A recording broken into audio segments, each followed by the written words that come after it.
Assalamu alaikum wa rahmatullahi wa barakatuh.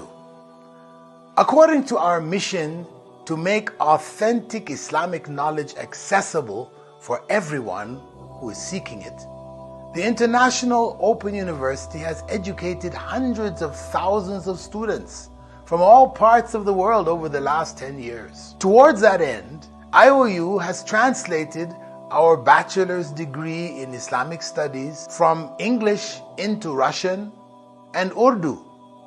And in 2016, with the help of your generous donations and tremendous efforts on the part of our translators, we were able to translate the first 6 semesters, that's the first 3 years, of the BAIS program into Bahasa, the native language of Indonesia.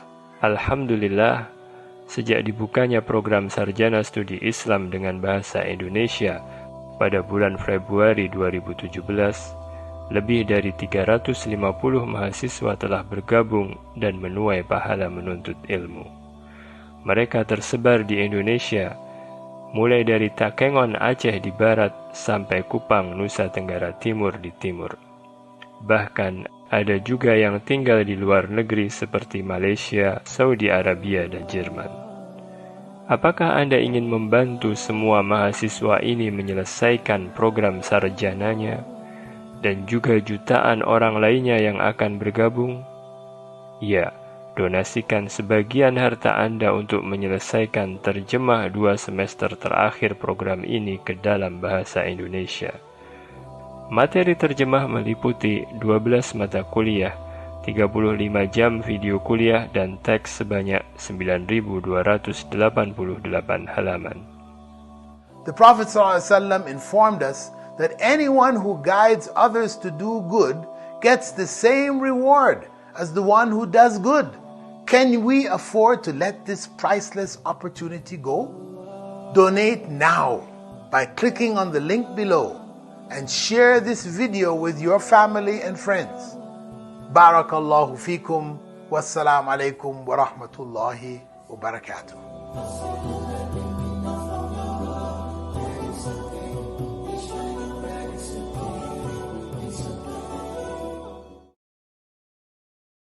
Assalamu alaikum wa rahmatullahi wa barakatuh. According to our mission to make authentic Islamic knowledge accessible for everyone who is seeking it, the International Open University has educated hundreds of thousands of students from all parts of the world over the last 10 years. Towards that end, IOU has translated our bachelor's degree in Islamic studies from English into Russian and Urdu. And in 2016, with the help of your generous donations and tremendous efforts on the part of our translators, we were able to translate the first 6 semesters, that's the first 3 years, of the BAIS program into Bahasa, the native language of Indonesia. Alhamdulillah, sejak dibukanya program Sarjana Studi Islam dengan Bahasa Indonesia pada bulan Februari 2017, lebih dari 350 mahasiswa telah bergabung dan menuai pahala menuntut ilmu.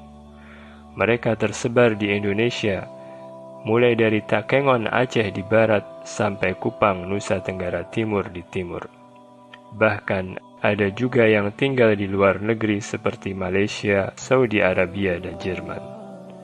Apakah Anda ingin membantu semua mahasiswa ini menyelesaikan program sarjananya dan juga jutaan orang lainnya yang akan bergabung? Ya, donasikan sebagian harta Anda untuk menyelesaikan terjemah 2 semester terakhir program ini ke dalam bahasa Indonesia. Materi terjemah meliputi 12 mata kuliah, 35 jam video kuliah, dan teks sebanyak 9.288 halaman. The Prophet ﷺ informed us that anyone who guides others to do good gets the same reward as the one who does good. Can we afford to let this priceless opportunity go?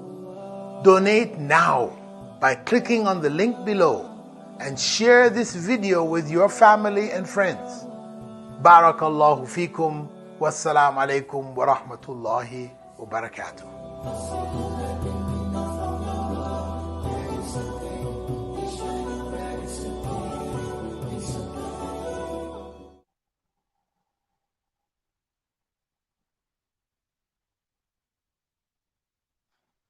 Bismillahirrahmanirrahim.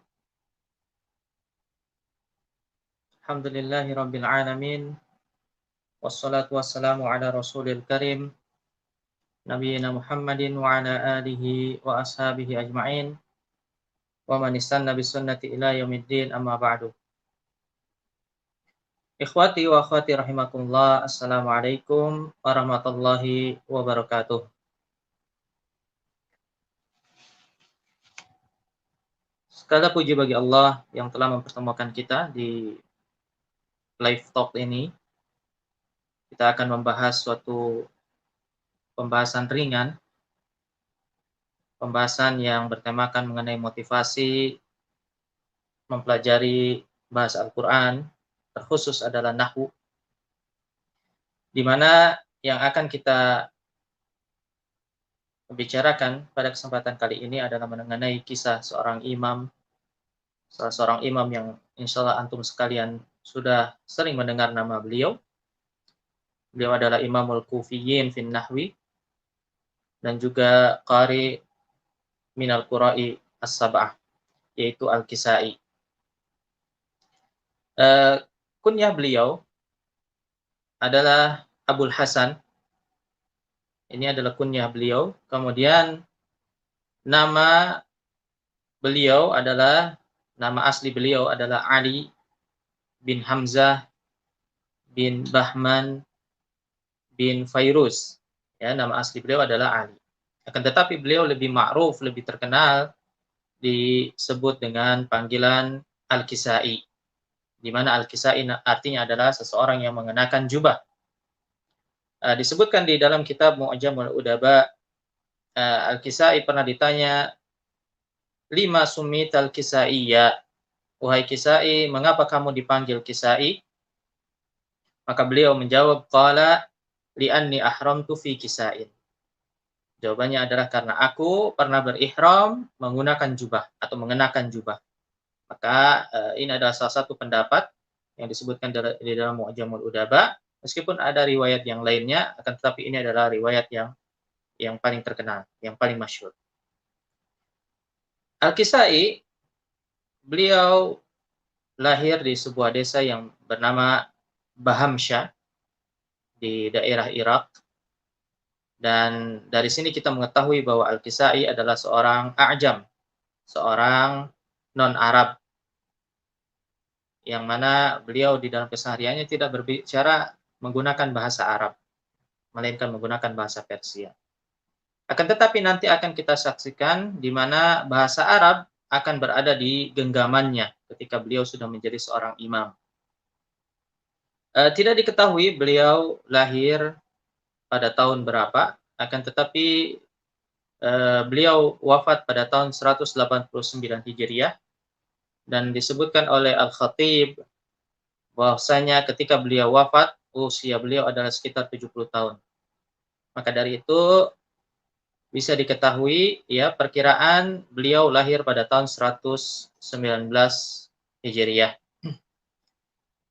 Kisah Al-Kisai ini dikisahkan oleh salah seorang murid beliau yang bernama Al-Farra, ya, di mana Al-Farra juga adalah salah satu pentolan dari ulama-ulama nahwu bermadzhab Kufah. Al-Farra berkisah, dan dikisahkan, kisah ini diabadikan di dalam kitab Tarikh Baghdad, di mana beliau mengawali kisah Al-Kisai ini dengan mengatakan, innama ta'allamal Kisaiyun nahwa alal kibar. Kata Al-Farra bahwasanya guruku yaitu Al-Kisai baru mulai mempelajari nahwu ketika usianya sudah lanjut, artinya tidak lagi muda, alal kibar. Usianya ini sudah tidak lagi muda. Dan yang menyebabkan atau suatu pendorong ya yang menyebabkan beliau tergerak hatinya untuk mempelajari nahwu adalah adanya suatu insiden. Ada suatu kejadian yang cukup memalukan Al-Kisai ketika itu, sehingga dia terdorong untuk mempelajari ilmu nahwu. Ya, bagaimana insiden itu berawal? Suatu ketika Al-Imam Al-Kisai melakukan suatu perjalanan yang jauh. Perjalanan yang jauh ditempuh dengan berjalan kaki, tentu ini perjalanan yang sangat melelahkan. Hingga beliau singgah di suatu pemukiman. Beliau berniat untuk rehat sejenak, untuk beristirahat dari perjalanan beliau yang panjang tersebut, di mana disebutkan bahwa pemukiman tersebut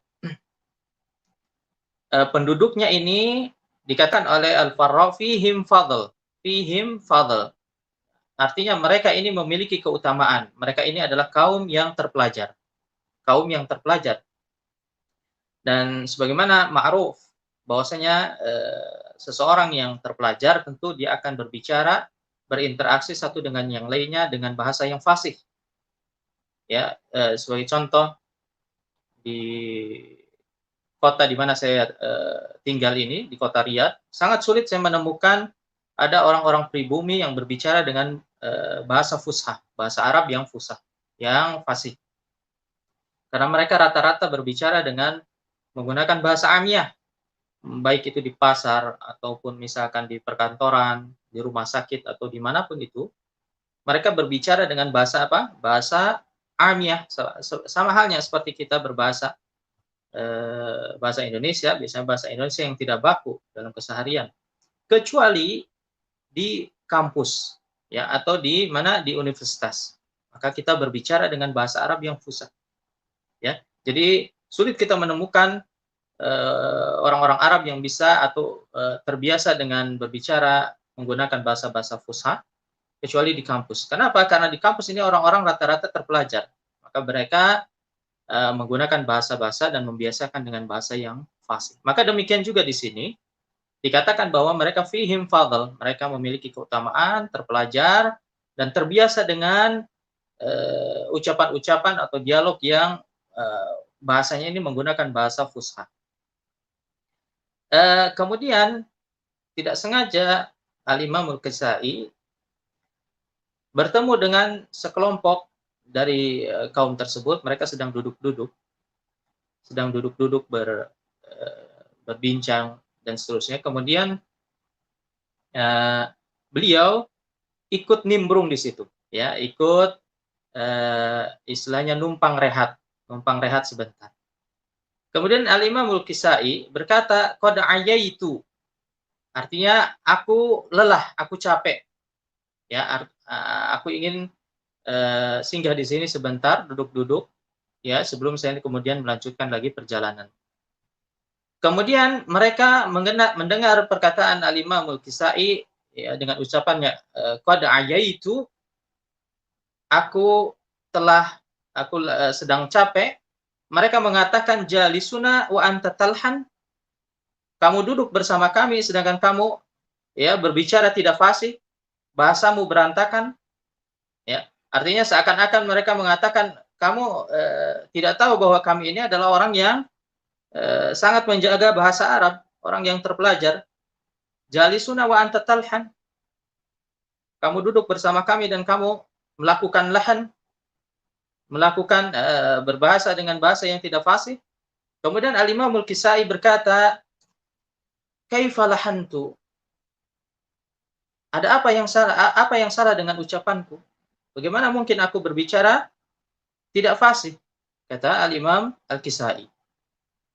Kemudian mereka menjelaskan, in kunta aradta minat ta'ab faqul a'yaitu. Kalau kamu ingin mengungkapkan rasa lelah, ya, ingin mengungkapkan rasa lelah, minat ta'ab, faqul a'yaitu, maka ucapkan apa? A'yaitu, ditambahkan hamzah di depannya. A'yaitu, bukan a'yaitu. Wazannya apa? Af'ala, ya, wazannya af'ala. Wa in kunta aradta minan qita'il hilah wa tahayyuri fil amr faqul ayaitu. Adapun jika engkau ingin mengungkapkan rasa ketidakmampuan, inqita'ul hilah, wat tahayyuri fil amr, atau menyerah dalam suatu urusan, maka baru ucapkan ayaitu, aku menyerah. Ya, di sini lihat hanya berbeda satu huruf saja, ayaitu dengan ayaitu, maka berbeda maknanya. Boleh jadi tidak sesuai dengan konteks yang diinginkan. Ya, di mana ayaitu itu artinya aku telah lelah, capek. Ayaitu tanpa hamzah artinya aku menyerah. Ya, menyerah dalam suatu urusan atau mengakui bahwa saya tidak mampu di dalam suatu perkara. Nah, kejadian tersebut membuat malu sang imam. Ya, secara beliau ini adalah qari minal qura. Beliau adalah seorang hafidz, ya. Akan tetapi beliau tidak mahir di dalam ilmu nahwu, ya. Dan malu ini berbekas di dalam hati, dan ini adalah malu yang terpuji. Kenapa? Karena rasa malu inilah yang akhirnya mengantarkan beliau kepada level seorang imamun nuhat, ya, imamnya para ahli nahwu. Inilah titik yang membuat kehidupan Al-Kisai berbalik nanti 180 derajat. Lantas apa yang dilakukan Al-Imam Al-Kisai ketika dipermalukan, ya, dipermalukan dalam tanda kutip? Apakah beliau kemudian pulang ke rumah, ngambek, kemudian enggan untuk belajar nahwu, ya, mengurung diri dan seterusnya? Tidak. Apa yang dikatakan Al-Kisai? Tunjukkan kepadaku seorang yang alim di bidang nahwu, aku akan belajar kepadanya. Ya, tunjukkan kepada seorang yang bisa mengajarku ilmu nahwu. Padahal tadi disampaikan oleh Al-Farra, innama ta'allama al-Kisaiyun nahwa 'alal kibar. Bahwasanya Al-Kisai itu belajar nahwu dimulai ketika usianya sudah tidak lagi muda. Ya, karena memang sejak dini, beliau ini disebutkan dengan Al-Qur'an. Kemudian, ya, hal tersebut tidak membuat malu, ya, artinya tidak membuat Al-Imam Al-Kisai menyerah, ya, atau enggan untuk belajar nahwu meskipun usianya tidak lagi muda. Maka mereka pun, orang-orang tersebut, mengarahkan Al-Kisai ini untuk belajar kepada seorang imam nahwu dari Kufah yang bernama Mu'adz Al-Harra. Mu'adz Al-Harra. Inilah guru pertama Al-Imam Al-Kisai di bidang nahwu. Beliau melazimi Al-Harra sekian lama dan tidak cukup beliau belajar kepada Al-Harra, beliau juga belajar kepada keponakan Al-Harra yang bernama Abu Ja'far Ar-Ru'asi. Beliau juga adalah salah seorang ulama nahwu di Kufah. Ya, jadi beliau belajar kepada dua orang ahli nahwu, yaitu Mu'adz Al-Harra dan Abu Ja'far Ar-Ru'asi. Kemudian beliau melazimi keduanya sekian tahun, lama sekali, sampai disebutkan oleh Al-Farra, falazimahu hatta anfada ma indahu. Beliau terus melaziminya sampai apa?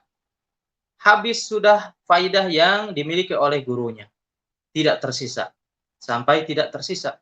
Beliau gali terus, beliau teguk semua faidah yang ada pada keduanya. Kemudian merasa tidak puas, ya, dan memang karakter Al-Imam Al-Kisai yang tamak akan ilmu, haus terus akan ilmu, maka beliau pun hijrah ke Basrah. Beliau hijrah ke Basrah dengan tujuan apa? Belajar ilmu nahwu mazhab Basrah. Kepada siapa? Kepada Al-Khalil, ya, Al-Khalil bin Ahmad Al-Farahidi. Al-Khalil bin Ahmad Al-Farahidi. Inilah guru beliau yang masyhur, yang kita kenal sampai sekarang. Kenapa justru Al-Khalil yang lebih dikenal daripada Al-Harra misalnya atau Ar-Ru'asi? Karena Al-Khalil adalah guru dari Sibawayh. Al-Khalil adalah guru dari Sibawayh sahibul kitab, ya, Imamul Basriyin. Beliau adalah penulis Alkitab, imamnya ulama nahwu Basrah. Maka Al-Khalil ini adalah sumber daripada mazhab Kufah dan mazhab Basrah. Karena beliau ini menggurui imamnya Basrah, yaitu Sibawayh, dan sekaligus juga menggurui imamnya Kufah, yaitu Al-Kisai. Dan Al-Kisai, uniknya di sini, dan keistimewaan beliau, dibandingkan dengan ulama yang lainnya, beliau ini tidak pernah gengsi. Tidak pernah malu belajar, meskipun belajar kepada Basrah. Ya, padahal kita tahu semua ya, bahwasanya Basriyun dengan Kufiyun itu senantiasa berseberangan, tidak pernah akur ya dalam hal ilmu. Dan ini ketidakakuran ini adalah ketidakakuran ilmiah ya, sesuatu hal yang wajar, adanya persaingan di sana. Dan ini tidak pernah membuat beliau malu. Ya, meskipun apa? Meskipun belajar kepada istilahnya sarang daripada lawan beliau. Dan beliau pernah belajar kepada meminta diajarkan kitab Sibawayh kepada Akhfash. Akhfash ini adalah sahabat daripada Imam Sibawayh. Beliau pernah Al-Kisai membayar 70 dinar untuk ya privat belajar kitab Sibawayh kepada Akhfash dan juga diajarkan kepada anak-anak. Tidak malu sama sekali, tidak gengsi. Bahkan disampaikan oleh murid-murid Al-Khalil ketika Al-Kisai baru sampai di Basrah. Beliau dikatakan, tarakta asad al-Kufah wa tamimaha wa indahum al-fasahah wa ji'ta ilal Basrah. Kata mereka, tarakta asad al-Kufah, engkau tinggalkan singanya Kufah, yang dimaksud adalah Mu'adz al-Harra, guru beliau, guru Al-Kisai. Wa tamimaha, dan pusakanya Kufah, yang dimaksud adalah Abu Ja'far Ar-Ru'asi. Wa indahum al-fasahah, dan pada keduanya ada kefasihan. Wa ji'ta ilal Basrah, dan sedangkan kamu malah pergi ke mana? Ke Basrah, malah datang ke Basrah. Apakah tidak cukup? Ya, beliau istilahnya dicemooh ya oleh murid-muridnya Al-Khalil. Namun ini tidak membuat Al-Kisai bergeming. Beliau tetap fokus belajar menimba ilmu kepada Al-Khalil. Ya, melazimi Al-Khalil dalam waktu yang panjang, beberapa tahun lamanya, hingga tiba suatu hari di mana Al-Kisai bertanya kepada Al-Khalil. Ya, dan ini adalah bukti ketidakpuasan Al-Khalil terhadap satu guru. Ya, terus ingin mencari guru yang lebih tinggi lagi. Ya, apa yang dikatakan Al-Kisai kepada Al-Khalil? Min aina akhadta ilmaka hadha? Min aina akhadta ilmaka hadha?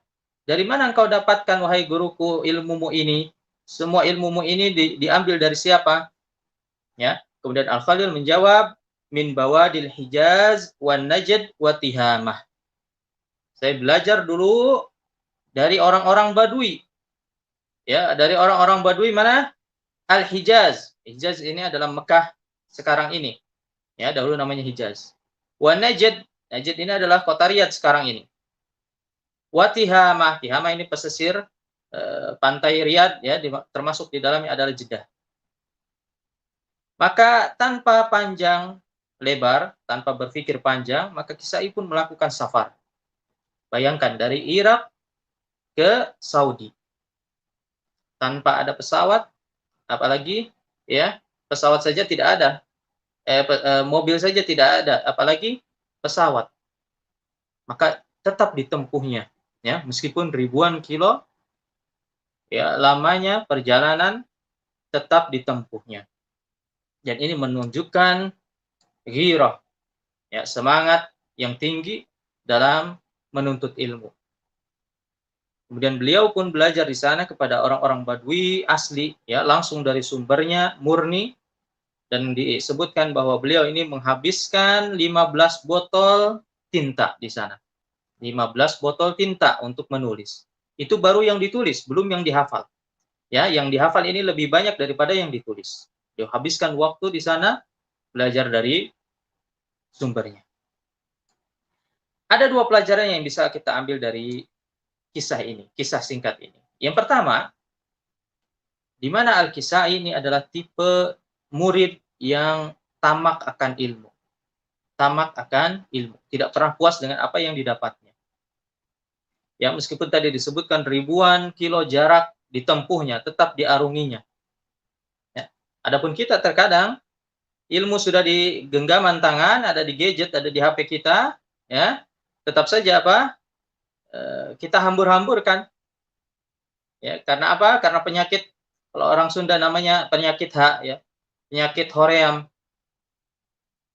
Kalau orang Jawa namanya penyakit A, aras-arasan. Nah, ini semua ini penyakit-penyakit semisal ini ya, sejatinya ini harusnya dihilangkan. Ya. Kita bisa berkaca kepada Al-Kisai. Jauh tetap ditempuh. Kemudian yang kedua, Al-Kisai ini selalu berusaha mengambil ilmu dari sumbernya. Artinya memutus rantai sanad. Ya, menjaga kemurnian ilmu itu sendiri. Tidak puas dari orang kedua, ketiga, tapi beliau terus bertanya, dari mana engkau mendapatkan ilmu ini?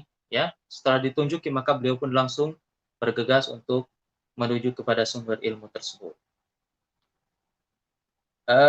Setelah beliau mengambil ilmu dari orang-orang Badui, kemudian beliau pun kembali ke kota Basrah, ke kediaman Al-Khalil. Akan tetapi sesampainya di sana, dia dapati gurunya ini sudah tidak ada, sudah wafat. Namun di sana ada pengganti Al-Khalil yang bernama Yunus bin Habib. Yunus bin Habib. Ya, maka Kisai pun berguru kepada Yunus bin Habib. Walaupun akhirnya Yunus ini mengatakan bahwasanya Al-Kisai ini lebih pantas untuk menggantikan Al-Khalil karena keilmuan Al-Kisai ini lebih tinggi daripada Yunus bin Habib. Kemudian dari Basrah, beliau hijrah lagi ke Baghdad. Ya, beliau pergi ke Baghdad atas panggilan Khalifah Harun ar-Rasyid. Ya, beliau dipanggil untuk mengajari anak-anak khalifah tersebut sampai akhir hayat Al-Kisai. Ya, Al-Kisai wafat di Baghdad. Baik, pertanyaannya, apakah selama Al-Kisai ini belajar nahwu dengan kondisi tidak lagi muda, sudah beruban, ya, apakah beliau sama sekali tidak menemukan kendala, ya, artinya mulus-mulus saja, tidak ada rintangan sama sekali? Tentu beliau mengalami kesulitan, ya, mengingat apa? Usia tidak bisa lagi dibohongi. Ya. Berbeda antara menuntut ilmu ketika usia masih muda dengan usia sudah tua. Tentu berbeda, dan ini juga dikisahkan oleh Syekh Muhammad bin Shalih Al-Utsaimin di kitabnya Al-Qaulul Mufid ala Kitab Tauhid, di mana Syekh Utsaimin menyampaikan bahwa Al-Kisai mempelajari nahwu dengan jatuh bangun. Ya, dengan apa? Jatuh bangun, bahkan sampai kepada titik futur. Artinya sudah menyerah. Benar-benar tidak lagi ingin ada niatan untuk menguasai nahwu. Hingga tiba suatu ketika ada satu pemandangan. Ada satu pemandangan di mana Al-Kisai ini melihat seekor semut, dan kisah ini masyhur sekali. Ya, kisah ini masyhur. Beliau melihat seekor semut yang memikul biji kurma untuk dibawa ke sarangnya, yang mana sarangnya ini terletak di atas dinding. Namun karena beratnya biji kurma ini yang mana besarnya mungkin 10 kali lipat dari besar semut itu, maka ia pun terjatuh. Ya, tidak hanya sekali, hatta kararat dzalika iddata marrat. Ya, disebutkan oleh Syekh Utsaimin, hatta kararat dzalika iddata marrat. Sampai berulang kali jatuhnya. Berulang kali, jatuh kemudian bangun lagi, jatuh bangun lagi. Ya, dan jatuhnya semut tersebut tidak mematahkan semangatnya untuk terus membawa biji kurma tersebut.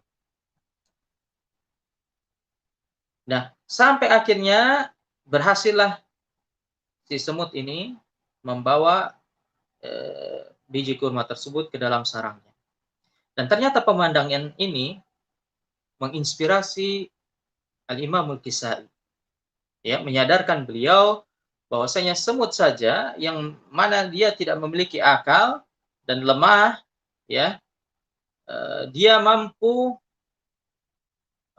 membawa biji kurma tersebut sampai kepada sarangnya. Kemudian dia berpikir, lantas hujah apa atau udzur apa yang bisa saya sampaikan kepada Sang Khalik, Sang Pemberi yang telah memberikannya banyak kelebihan melebihi seekor semut, ya, diberikannya kekuatan, diberikannya harta, kemudian akal, ya. Terus apa udzur yang bisa disampaikan kelak ketika ia enggan untuk menimba ilmu, ya. Sehingga kesabaran adalah faktor penentu keberlangsungan kita di dalam belajar, ya. Perlu bersabar. Kalau tidak bersabar maka ya sudah, belajar sekali sehari susah, besok tidak kembali lagi, ya. Sampai tiba Al-Kisai kepada suatu tahapan, ya, level di mana ia adalah seorang imamun nuhat yang menguasai ilmu nahwu dan mendalaminya. Dan berbeda kondisinya ketika dia sudah menguasai ilmu nahwu, banyak sekali menuai pujian dari para ulama setelah beliau. Ya, banyak sekali ulama yang memuji keilmuan Al-Kisai di dalam nahwu. Di antaranya ucapan Al-Imam Syafi'i. Kita perhatikan, ya, kita dengarkan apa yang disampaikan oleh Al-Imam Syafi'i mengenai Al-Kisai. Kata Al-Imam Syafi'i, "Man arada ay yatabahhara fin nahwi fahuwa iyalun 'alal Kisai." Kata Al-Imam Syafi'i, "Man arada ay yatabahhara fin nahwi." Barang siapa yang ingin mendalami ilmu nahwu, fahuwa iyalun 'alal Kisai, maka ia berhutang budi kepada Al-Kisai. Ya, artinya kita semua yang pernah belajar nahwu, maka sejatinya kita pernah, ya, berhutang kepada Al-Kisai.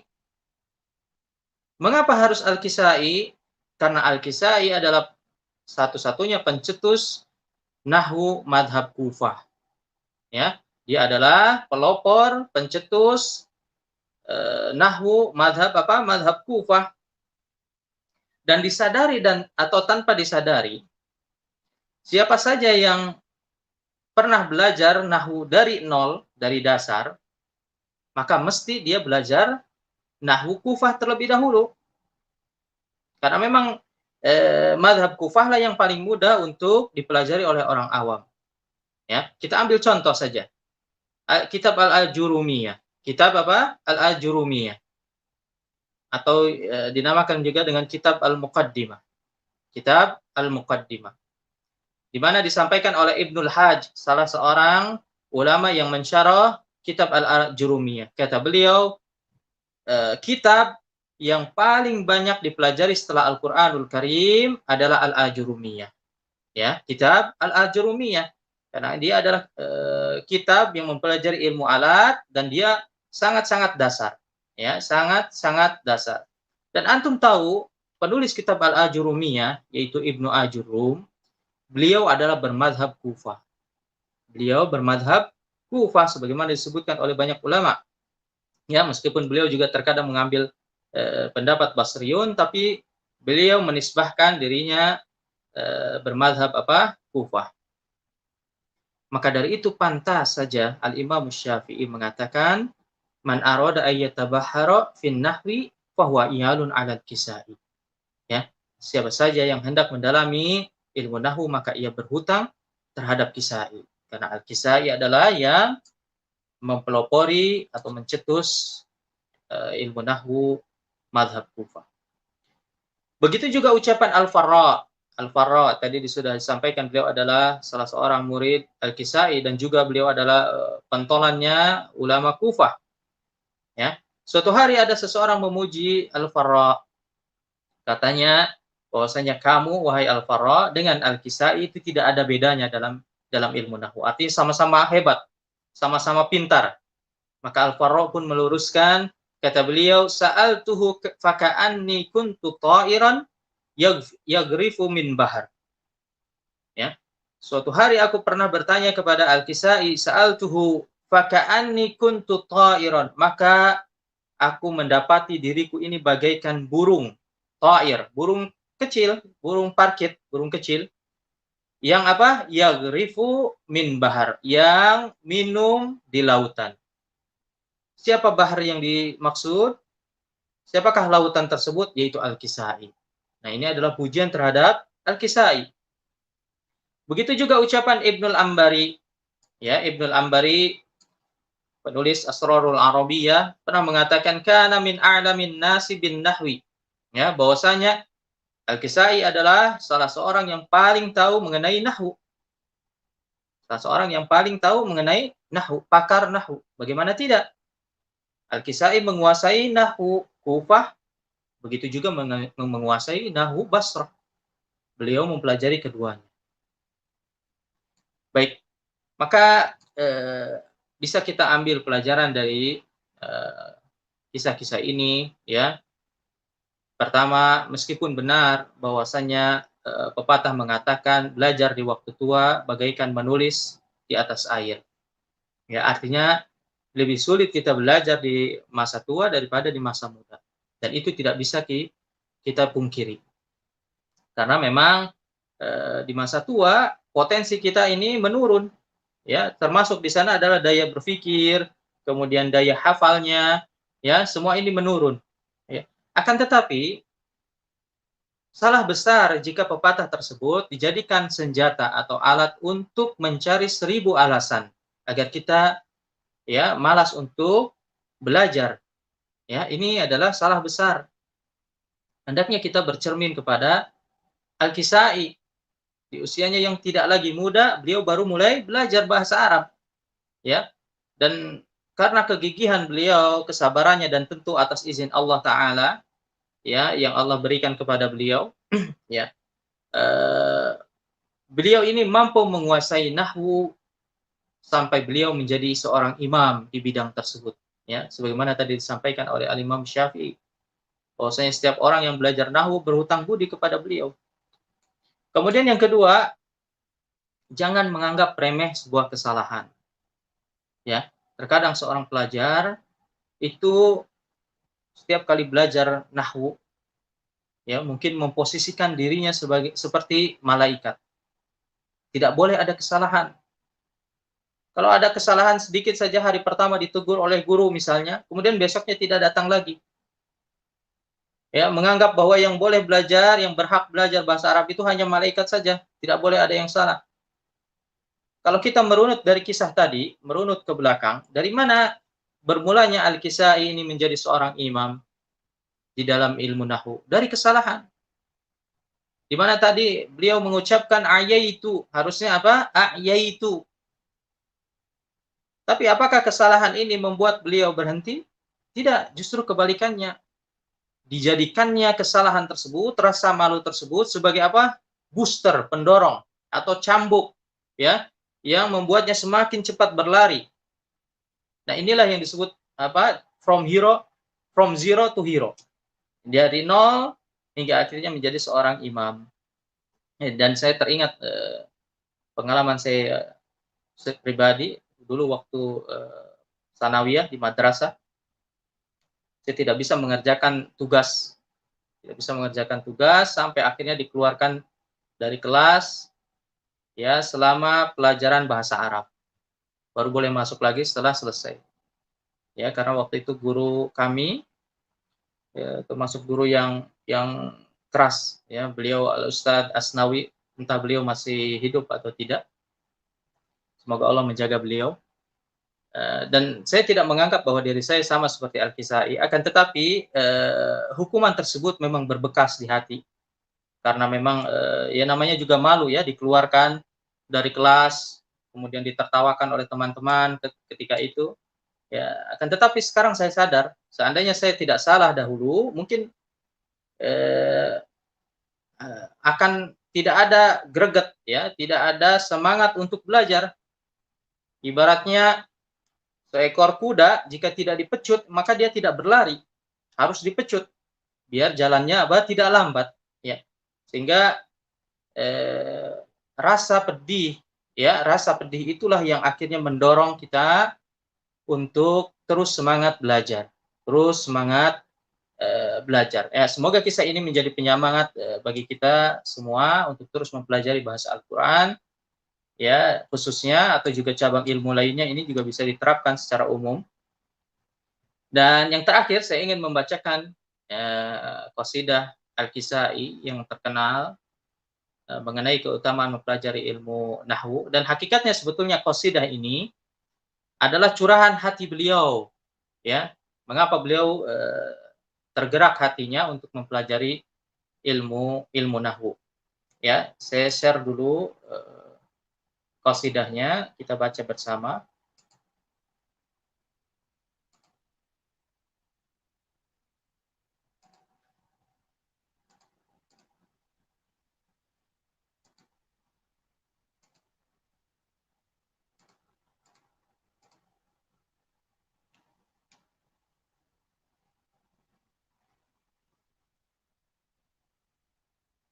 Baik, ya, sudah terlihat semua ya, dan mungkin di beberapa sudah punya filenya karena sudah di-share sebelumnya. Saya bacakan dulu, kemudian nanti kita terjemahkan. Innaman nahwu qiyasu yuttaba wa bihi fi kulli amri yuntafa.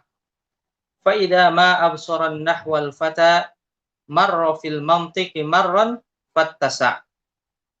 Fattaqahu kullu man jalasahu min jalisin natiqin aw mustami'. Wa idza lam ya'rifin nahwal fata haba ay yantiqa jubnan fanqama'. Yaqra'ul Qur'ana la ya'rifu ma sarrafa al-i'rabu fihi wa sana'. Fatarahu yansibu ar-raf'a wa ma kana min khafdi wa min nasbir rafa'. Wa idza harfun jara i'rabuhu sa'ubal harfu 'alaihi wamtana. Yattaqil lahna idza yaqra'uhu wa huwa la yadri wa fil lahni waqa'. Yalzamud dhanbu alladhi aqra'ahu wa huwa la dhanba lahu fi mattaba'.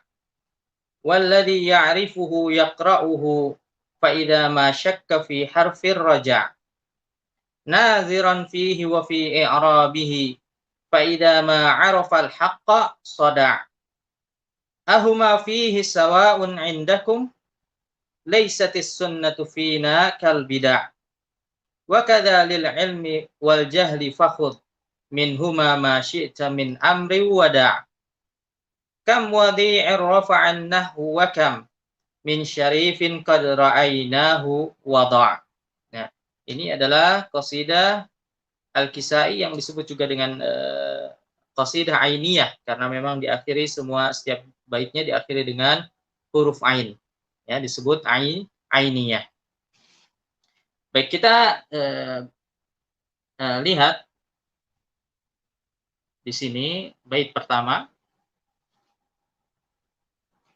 ya, innaman nahwu qiyasun yuttaba. Hanyalah nahwu sebagai kias. Kias artinya tolak ukur.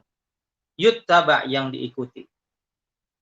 Wabihi fi kulli amri yuntafa, dan dengannya, dengan nahwu ini, setiap perkara, artinya setiap ilmu itu menjadi bermanfaat.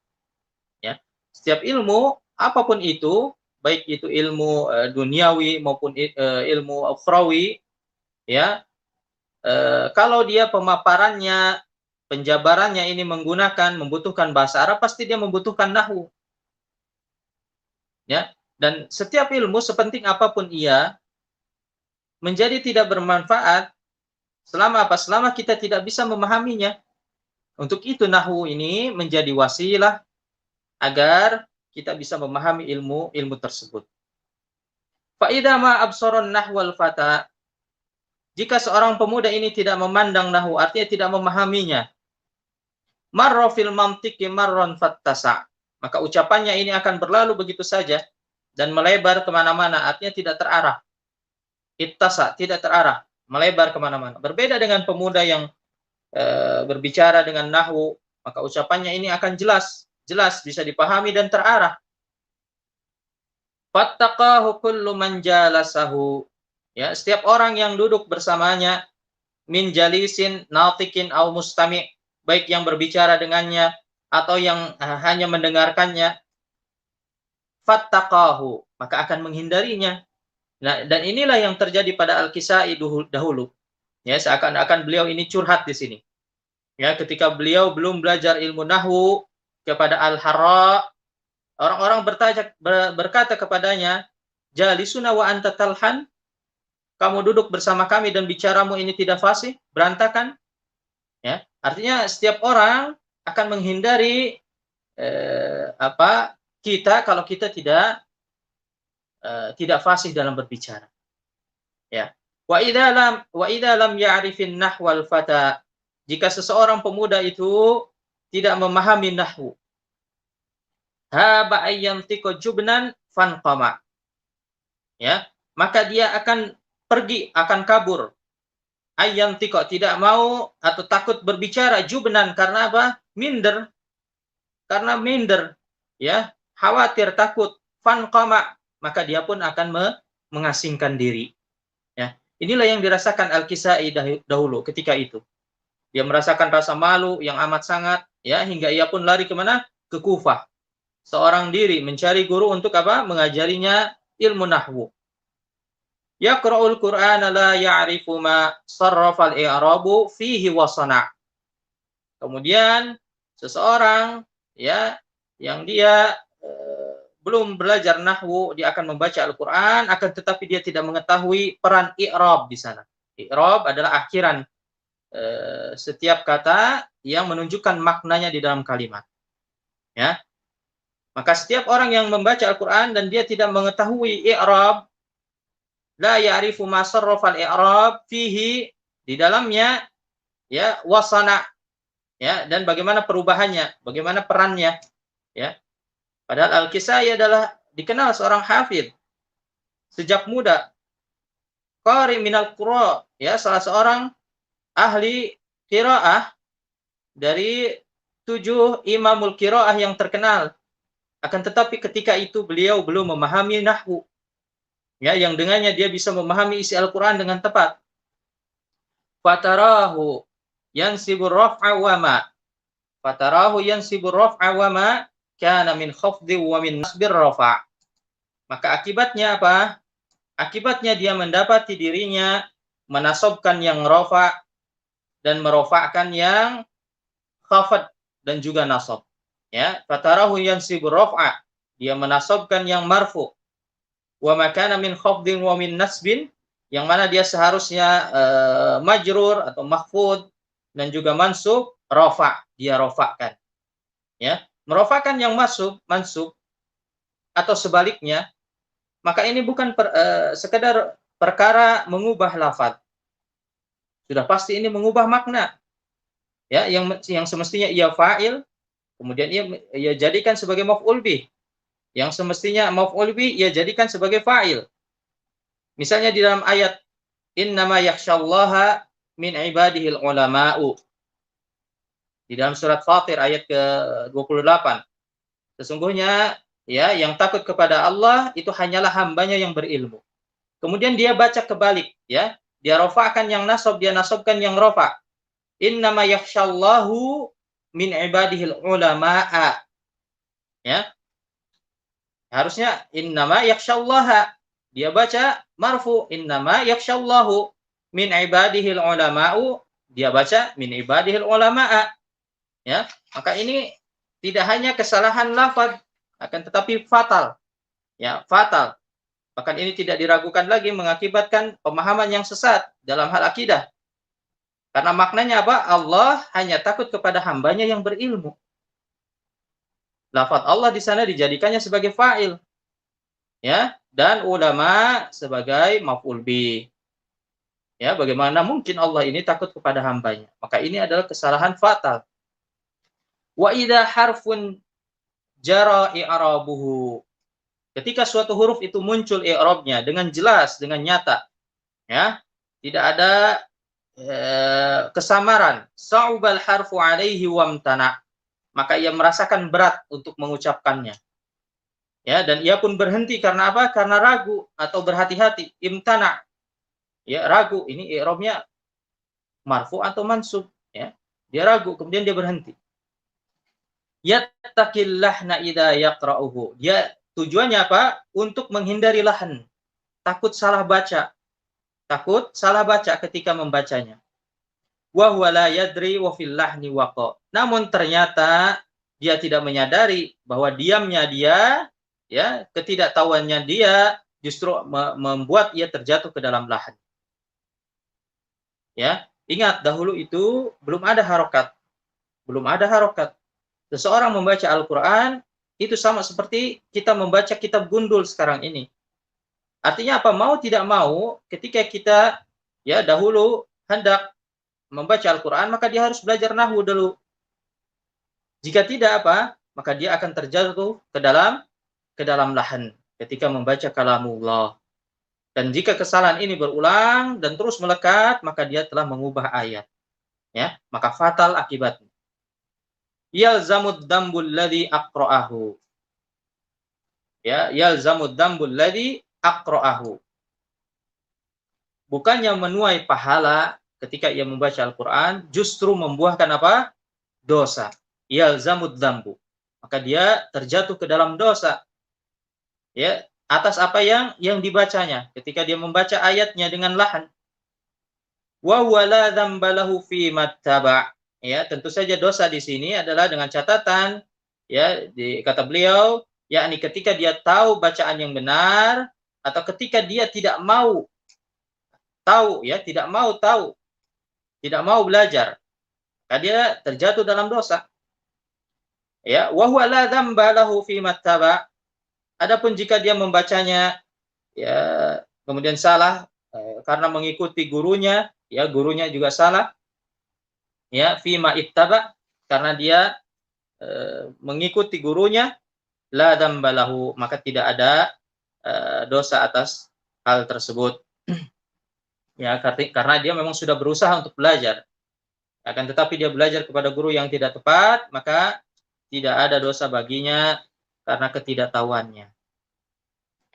Walladzi ya'rifuhu yaqra'uhu. Akan tetapi, ya, bagi mereka yang sudah mengetahui bacaan yang benar, maka hendaknya dia membaca dengan bacaan yang benar.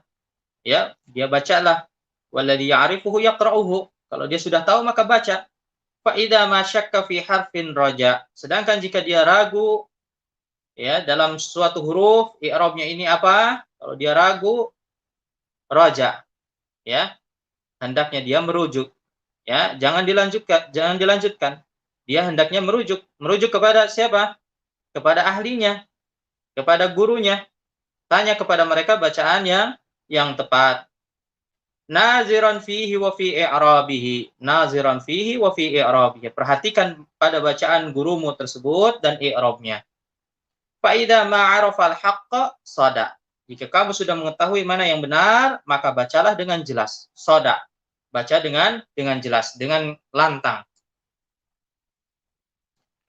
Kemudian ahuma fihi sawa'un indakum. Apakah keduanya sama menurutmu? Maksudnya apa? Apakah yang membaca dengan fasih, dengan benar, dengan tepat i'rabnya, dan yang membaca dengan lahan, yang salah-salah i'rabnya, sama kedudukannya menurutmu? Laisatis sunnatu fina kal bida'. Ya, bagi kami sunnah itu berbeda dari bid'ah. Ya, antum perhatikan di sini Al-Kisai, ya, bahkan disebutkan oleh para ulama, beliau ini adalah ulama nahwu yang memegang erat sunnah. Beliau ini sunni, seorang sunni. Beliau mengibaratkan orang yang memahami nahwu dengan orang yang memegang sunnah. Ya, sedangkan orang yang tidak paham nahwu disamakan dengan apa? Ahli bid'ah. Ya, laisatis sunnatu fina kal bid'ah. Tidak sama antara sunnah dengan bid'ah, sebagaimana tidak sama antara orang yang fasih berbahasa Arab dengan orang yang tidak bisa berbahasa Arab. Karena memang kenyataannya salah satu sebab munculnya bid'ah adalah ketidakpahamannya terhadap nahwu. Ya, baik karena dia misalkan salah memaknai dalil atau karena mengekor kepada orang yang tidak memahami dalil. Ya, sebagai contoh saja, contoh kecil.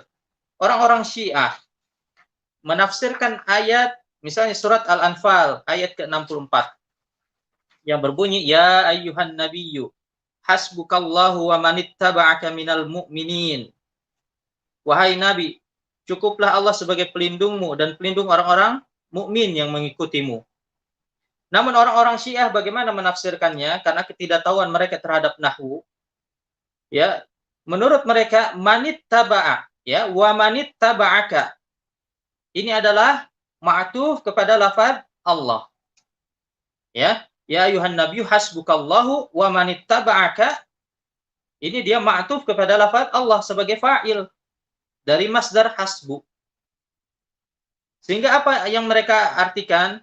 Ya, mereka artikan wahai Nabi, cukuplah Allah dan Ali sebagai pelindungmu. Kenapa?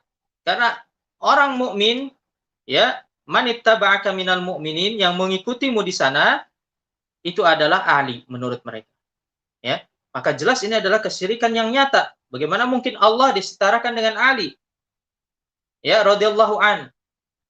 Bahwasanya Allah dengan Ali sebagai pelindung Nabi. Ya, ini adalah kesyirikan yang nyata. Apa sebabnya? Sebabnya mereka tidak memahami kaidah nahwu.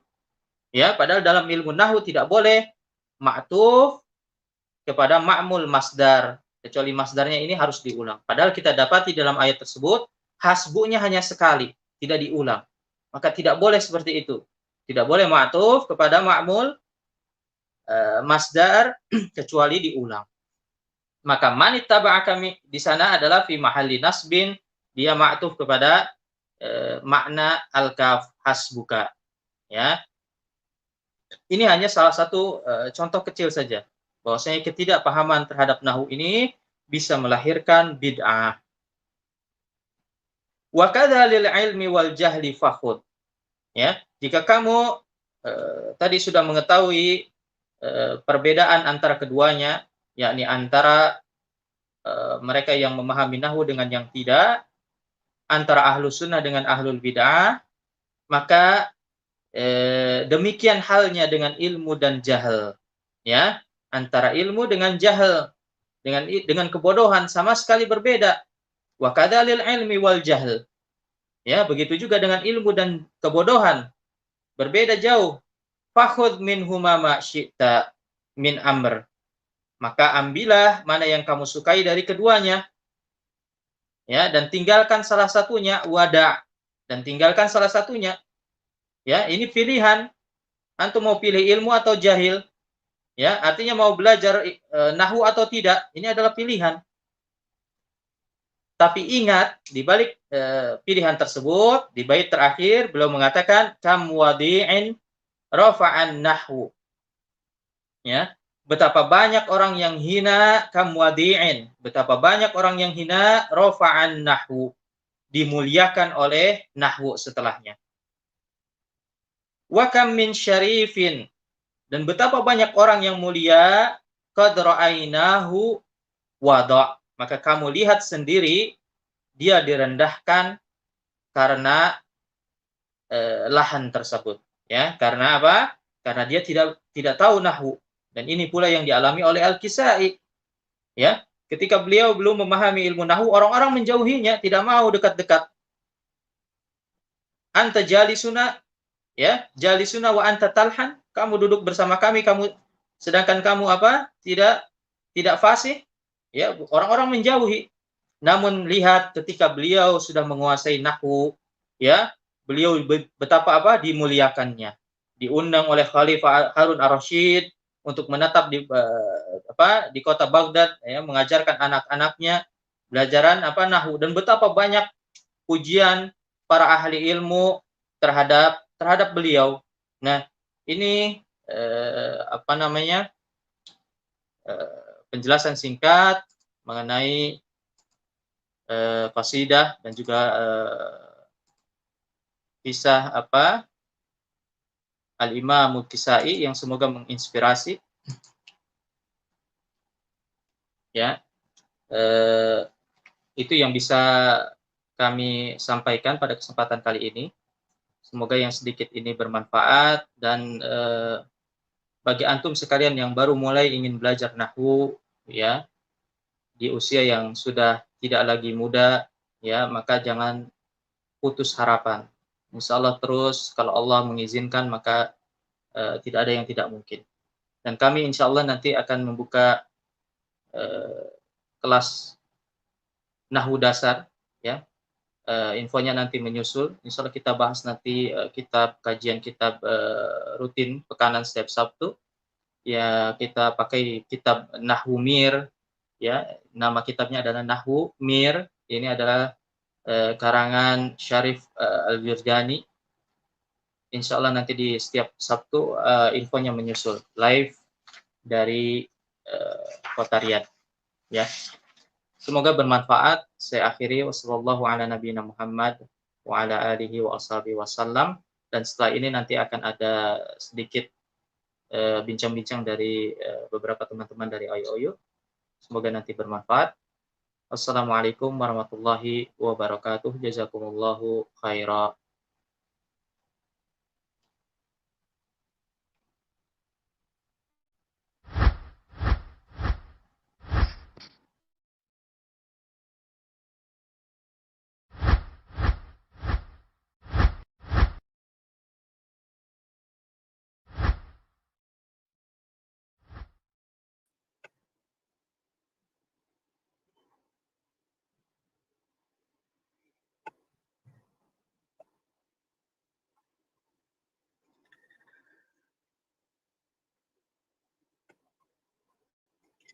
Bismillahirrahmanirrahim. Assalamualaikum warahmatullahi wabarakatuh.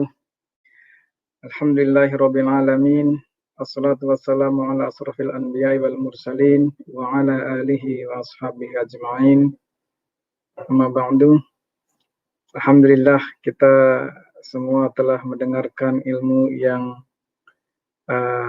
sangat bermanfaat sekali bagi kita semua, sangat memotivasi sekali, yang telah diberikan oleh Al-Ustaz Rizky.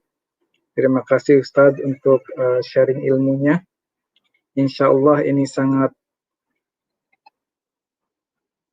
memotivasi kami semua, terutama bagi saya ya. Ini sangat memotivasi saya untuk terus semangat belajar dan belajar tanpa mengenal Ustaz. Ini luar biasa dari sejarah Al-Kisai ini. Beliau dari nol sampai menjadi hero, from zero to hero ini.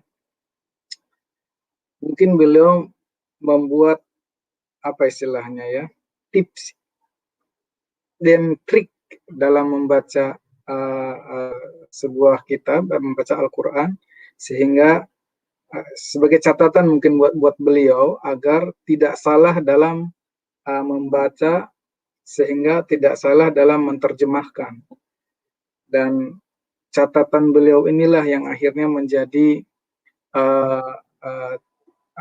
bahan pelajaran untuk para imam-imam, para penerusnya lah. Baik, pada kesempatan kali ini saya, Rahmat Faisal, perwakilan dari Student Committee IOU Bahasa, akan memperkenalkan salah satu program dari International Open University, yaitu GQMC.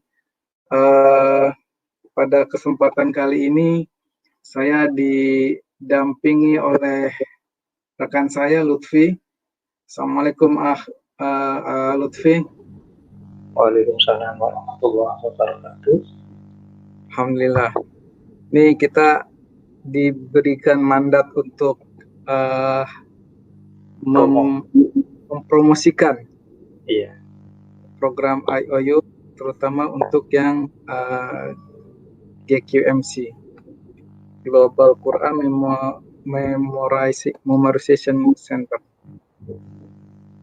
atau istilah kerennya mungkin pusat penghafalan Al-Quran global ya, bahasa kitanya mungkin. Mungkin praktisnya seperti rumah tahfidz gitu ya. Mungkin ya.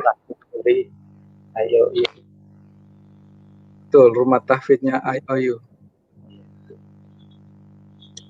Baik, kita langsung saja.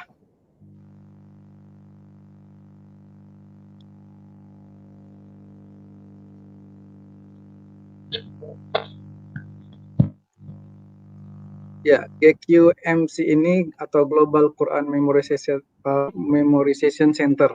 Agak susah bacanya nih. Sebelum mulai kita baca dulu hadis. Kita baca terjemahannya aja.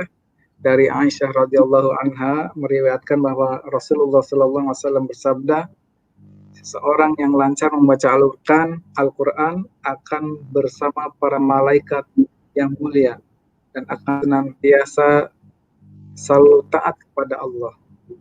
Adapun yang membaca Al-Quran dengan terbata-bata di dalamnya dan sulit atasnya bacaan tersebut, maka baginya 2 pahala. Hadis riwayat Muslim. Nah, berdasarkan hadis ini, IOU mencoba menjembatani para muslimin di seluruh dunia ini untuk belajar tentang Al-Quran.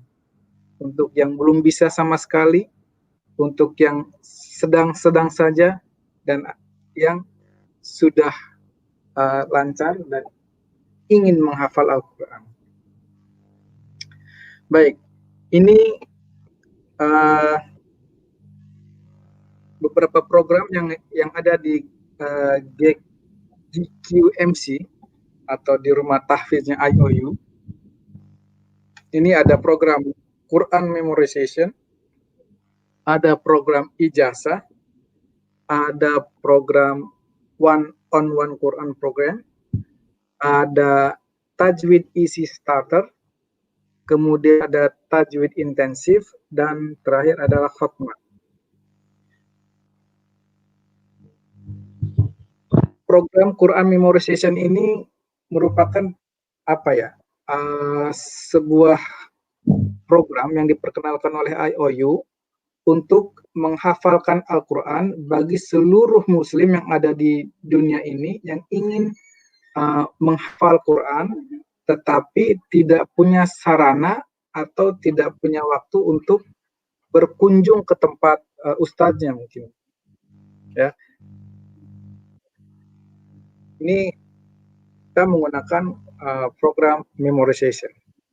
Kemudian program ijazah. Program ijazah ini merupakan program sertifikasi, ya. Program sertifikasi untuk para penghafal Al-Quran yang ingin mendapatkan ijazah. Ini sekarang tahfiz juga harus dibuktikan dengan ijazahnya.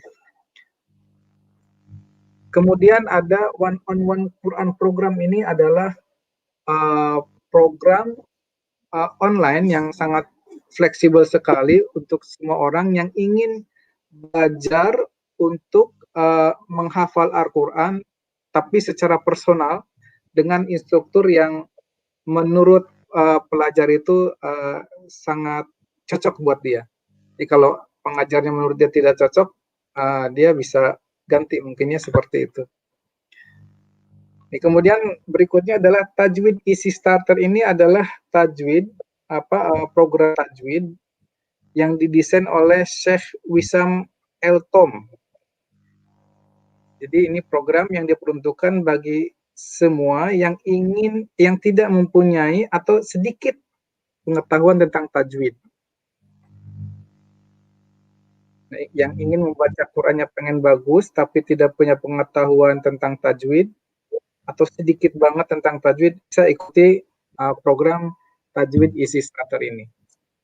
Sedangkan Tajwid Intensif ini merupakan program lanjutan atau tingkat advance-nya dari Tajwid Easy Starter. Dan yang terakhir ini Khatmah. Khatmah ini adalah program IOU yang merupakan program per kelompok, ya, untuk di seluruh dunia yang ingin membaca Al-Quran secara online, live session, seperti sekarang ini mungkin ya. Mungkin nanti ada sarannya mungkin menggunakan, kalau sekarang seringnya ada Google Meeting mungkin ya, ada Zoom, ya. Dan mereka ingin untuk membaca sangat bagus, pengen bagus bacanya, tentunya dengan aturan-aturan tajwid. Baik, lebih detail ke program Quran Memorization Group. Ini ada persyaratannya, ada requirement-nya. Yang boleh mengikuti program ini adalah mereka yang sudah berusia 12 tahun. Kemudian dia lancar membaca bahasa Inggris. Bahasa Inggris. Bahasa Arab, ya. Dia lancar membaca bahasa Arab. Sudah lancar, sudah bisa. Kemudian dia mempunyai belajar ilmu tajwid yang basic. Dan dia bisa membaca Al-Quran dengan bagus menurut aturan tajwid yang basic tersebut. Dan yang terakhir harus mempunyai koneksi internet yang lancar. Karena kalau putus-putus, ini ilmunya, message-nya tidak sampai.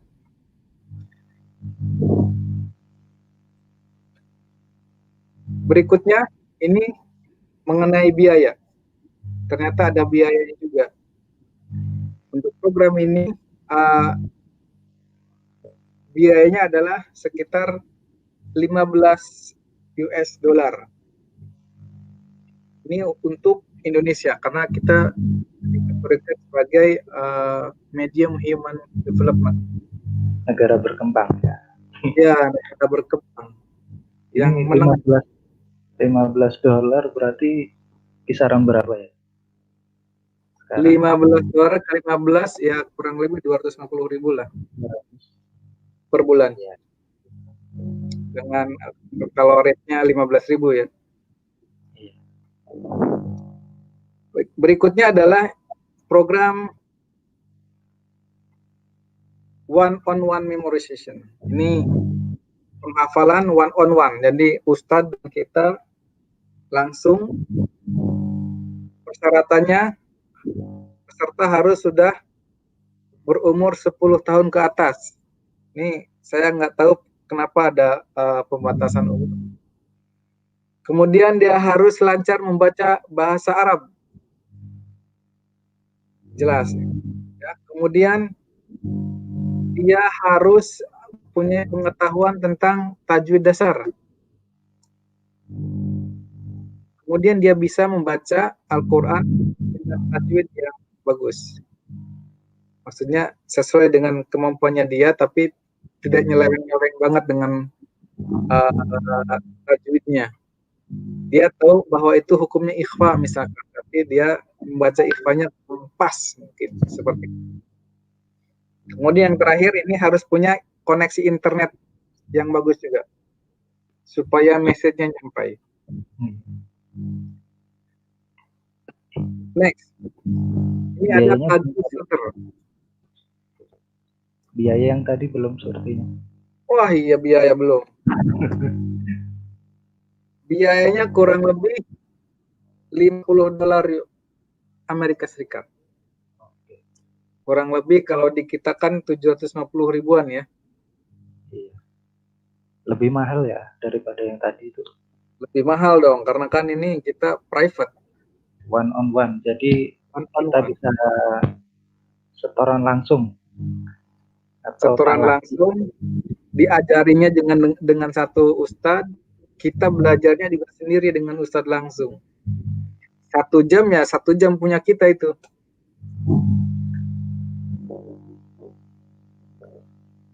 Kalau yang lain mungkin berjamaah, jadi orang lain baca kita tunggu. Baik, next. Tajwid starter. Ini untuk mereka yang ingin belajar tentang tajwid,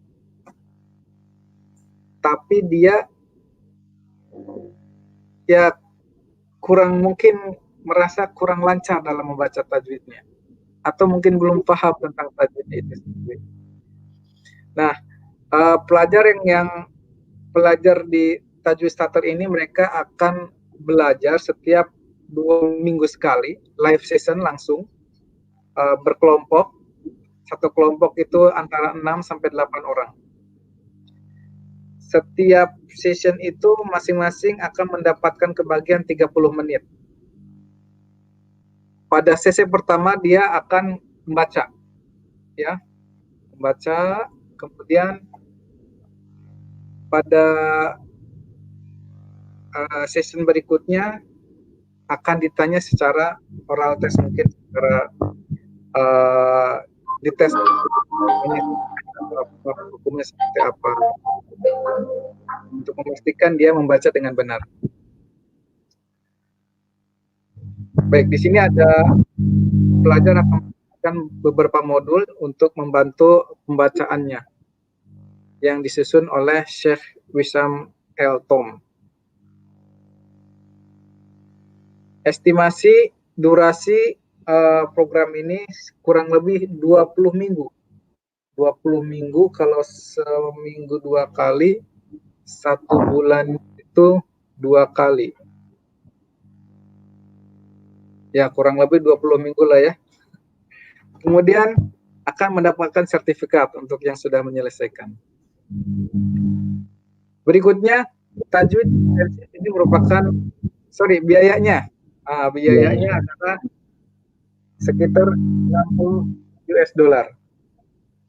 Kalau dikitakan kurang lebih 900.000 ya. Dengan 15.000 sekitar 900.000. Tapi mudah-mudahan rate-nya lebih rendah lagi dari kita, dari yang saya sebutkan. Tajwid intensif. Ini lanjutan nih. Kita sudah mempelajari secara dasar tentang bagaimana cara membaca tajwid dengan benar. Seperti kalau kita main bola, mungkinnya kita bisa tahu caranya nendang bola, cara gocek bola. Tapi kalau tidak latihan, maka akan lupa lagi, tidak akan lancar dia menggiring bola. Demikian juga dengan tajwid. Kita sudah bisa tajwid dasar, tapi belum tentu ketika kita membaca Al-Quran bisa dapat dengan lancar. Otomatis dengan posisi makhrajnya mungkin ya, yang dengan benar juga. Nah, ini makanya Ayu membuka kelas lanjutannya untuk tajwid intensif ini.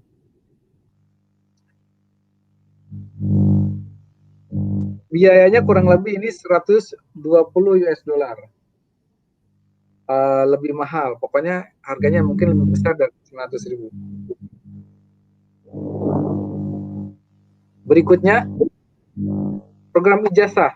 Nah, ini program ijazah ini istilah kita mungkin ya sertifikasi atau ijazah sih memang. Untuk mereka yang ingin mendapatkan ijazah tahfiz. Ini biasanya orang kalau mau melamar menjadi imam masjid mana gitu, itu biasanya harus membuktikan bahwa dia punya kemampuan untuk menghafal Al-Quran. Dibuktikan.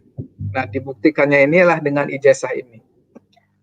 Di IOU juga bisa mengeluarkan, ada program untuk ijazah para penghafal Al-Quran.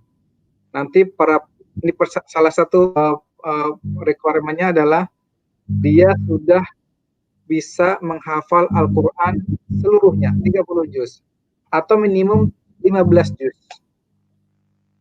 Kemudian nanti para pengajar atau para profesor akan menyuruh dia untuk membacakan Al-Quran dengan mata tertutup. Dan dia harus mempunyai kemampuan untuk membaca Al-Quran sesuai dengan tajwidnya. Jadi kalau kita bisa hafal tapi tajwidnya tidak benar, tidak akan mendapatkan ijazah.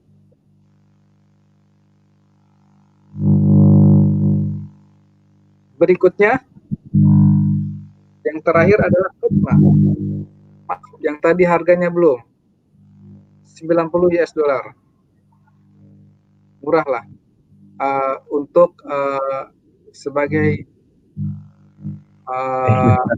modal buat kita ya, investasi bahasa Arabnya. Berikutnya Khatma. Khatma ini program kursus membaca Al-Quran secara online, lesson secara berkelompok.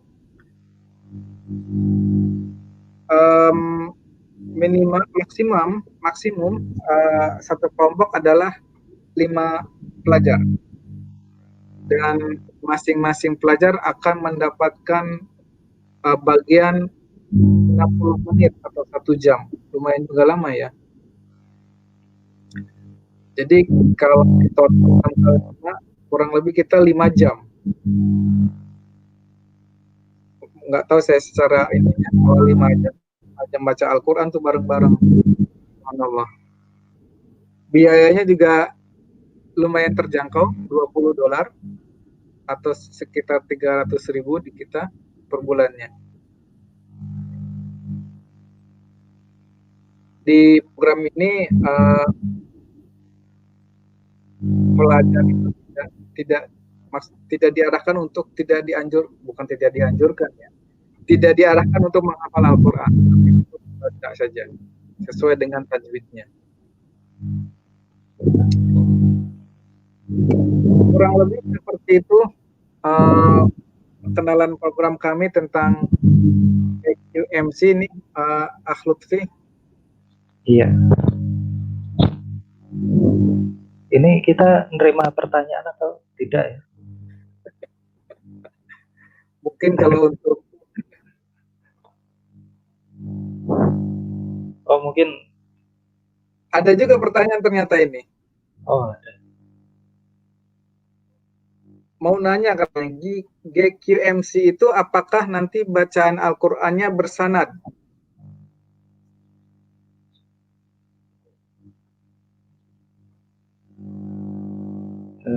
Siapa yang mau jawab ini? Jadi kalau insya Allah bersanad ya, insya Allah bersanad. Karena dia yang mengajarkan kita sudah pasti dia belajar ke yang punya sanad. Jadi sanadnya akan nyambung.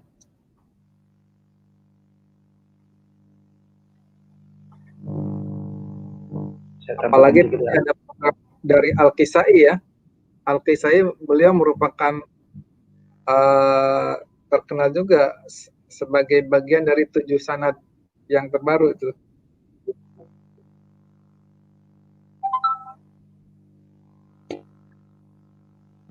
Baik, ikhwan fillah, Akh Lutfi mungkin bisa ditutup saja. Atau barangkali ada pertanyaan lain?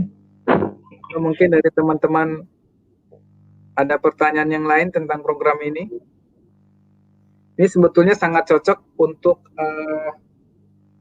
mereka-mereka yang mungkin berkelompok di perkantoran mungkin ya. Iya.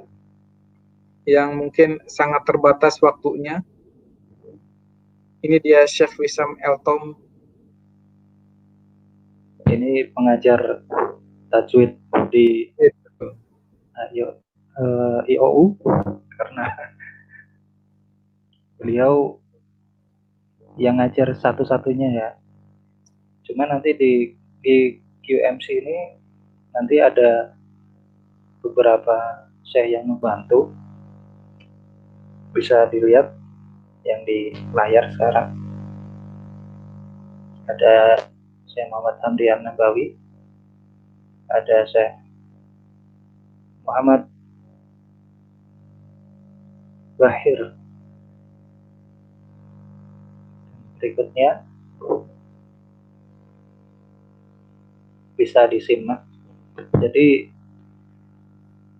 jangan khawatir masalah sanad, karena kita itu di QMC tidak serta-merta, walaupun online, tidak dilepas, bukan belajar dengan robot, tapi insya Allah sudah ada instruktur yang membimbing kita. Lalu ada pertanyaan baru, ini untuk ikhwan saja atau ada akhwatnya juga?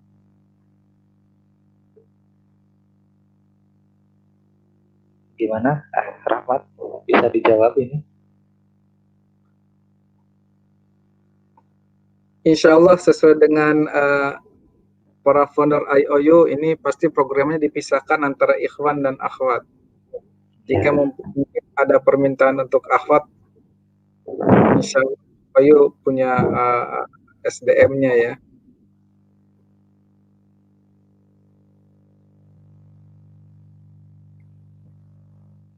Insya Allah. Tapi untuk lengkapnya nanti ada jawaban resmi mungkinnya dari tim IOU di halaman fanpage kita.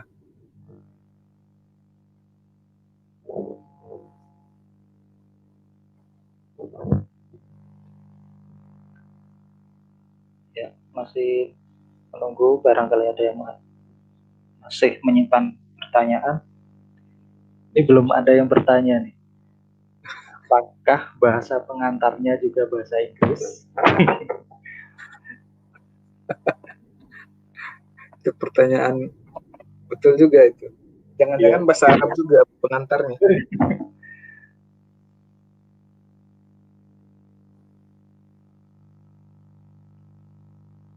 Tapi insya Allah mudah karena belajar tajwid kan sudah gampang istilahnya, walaupun dengan bahasa isyarat sepertinya. Yang apalagi yang kita yang di IOU itu bahkan menyimak modul dari Syekh Wisam itu tanpa subtitle aja sepertinya mudah. Cuma ya nanti tetap prakteknya beda lagi. Ya, tetap kalau pengen lancar harus ada pelatihnya. Ya. Karena nggak bisa belajar tanpa guru. Iya. Main bola kita tendang bola bisa, gocek bola bisa, tapi kalau nggak dilatih ya agak susah juga. Iya.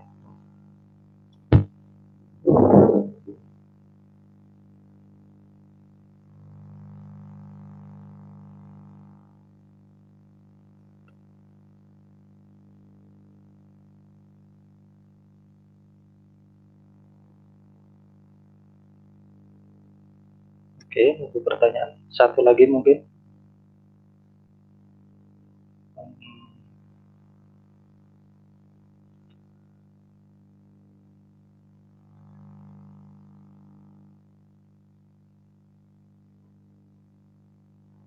Kalau ada pertanyaan mungkin bisa kita akhiri aja session kita. Lutfi ini merupakan tim dari student committee. Beliau merupakan salah satu tim dari penterjemah bahasa Arab bahasa modul IOU ke dalam program bahasa. Betul gitu, Lutfi? Betul. Perangkat tim WA juga. Kenapa? Karena iya juga merangkap di tim WA. Iya. Luar biasa nih. Beliau ini Lutfi ini sangat gigih sekali dalam mencapai ridha Allah, insyaallah ya. Baik, kita untuk Ikhwan dan Akhwat. Iya, ini untuk Ikhwan dan Akhwat ini pertanyaan terakhir. Ya. Ya.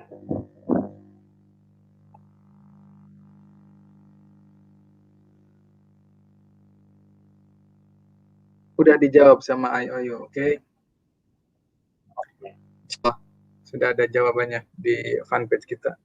Baik, kita akhiri saja session kita dengan sama-sama membaca hamdalah dan doa kafaratul majlis. Alhamdulillahirabbil alamin. Subhanakallahumma wa bihamdika asyhadu an la ilaha illa anta astaghfiruka wa atubu ilaik. Assalamualaikum warahmatullahi wabarakatuh. Waalaikumsalam warahmatullahi wabarakatuh. The whole world is in lockdown. COVID-19 has shaken the world and left us in a state of uncertainty, longing for answers to many questions. We now have more time on our hands every day. We're looking for ease and a stress reliever, and many have literally nothing to do, searching for things to fill their time. The question remains, how can we best utilize the extra time we have during this period? The International Open University has a solution. We've served our community for over a decade in higher education. Join any program of your choice from various departments. Take advantage of our 10% discount early bird specials and start studying today. Log in to www.iou.edu.gm.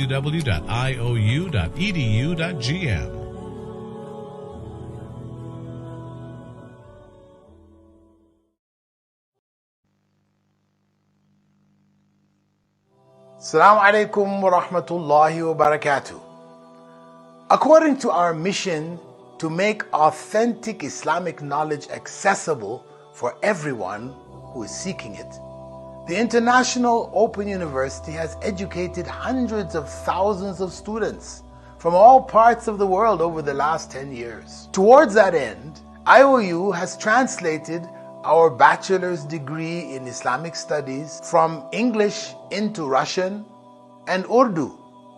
And in 2016, with the help of your generous donations and tremendous efforts on the part of our translators, we were able to translate the first 6 semesters, that's the first 3 years, of the BAIS program into Bahasa, the native language of Indonesia.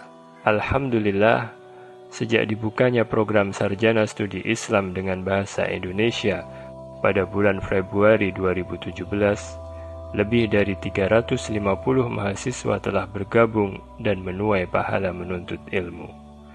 Mereka tersebar di Indonesia, mulai dari Takengon Aceh di barat sampai Kupang, Nusa Tenggara Timur di timur. Bahkan ada juga yang tinggal di luar negeri seperti Malaysia, Saudi Arabia, dan Jerman. Apakah Anda ingin membantu semua mahasiswa ini menyelesaikan program sarjananya dan juga jutaan orang lainnya yang akan bergabung? Ya, donasikan sebagian harta Anda untuk menyelesaikan terjemah 2 semester terakhir program ini ke dalam bahasa Indonesia. Materi terjemah meliputi 12 mata kuliah, 35 jam video kuliah, dan teks sebanyak 9.288 halaman. The Prophet ﷺ informed us that anyone who guides others to do good gets the same reward as the one who does good. Can we afford to let this priceless opportunity go? Donate now by clicking on the link below and share this video with your family and friends. Barakallahu fikum. Wassalamu alaikum wa rahmatullahi wa barakatuh.